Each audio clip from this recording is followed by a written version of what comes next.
Welcome to daily study vlog day 1। আজ 4টি subject পড়ার ডিসিশন নিয়েছি। প্রথমেই আছে মানসিক দক্ষতা। মানসিক দক্ষতায় দুটো চ্যাপ্টার ডিসিশন নিয়েছি পড়ব, ভাষাগত যৌক্তিক বিচার এবং বানানো ভাষা।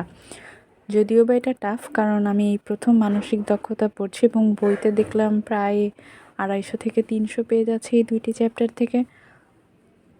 যদি একটি পারি তাও একটি পড়ার ট্রাই করব, মিনিমাম একটি চ্যাপ্টার পড়ার ট্রাই করব, ভাষাগত যৌক্তিক বিচার।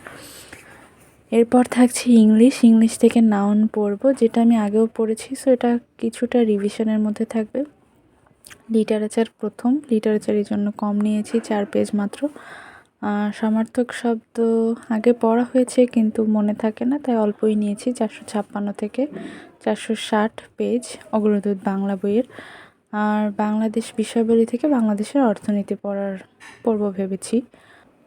আসলে শুরু করার কথা ছিল 1 তারিখ থেকে, কিন্তু প্রতিদিন ডিলে করতে করতে আজ 9 তারিখ। যা হোক, দেখা যাক কতটুকু পড়তে পারি। Till then, stay tuned. If you like this content, then please do like, comment and subscribe to this channel and turn the bell notification on.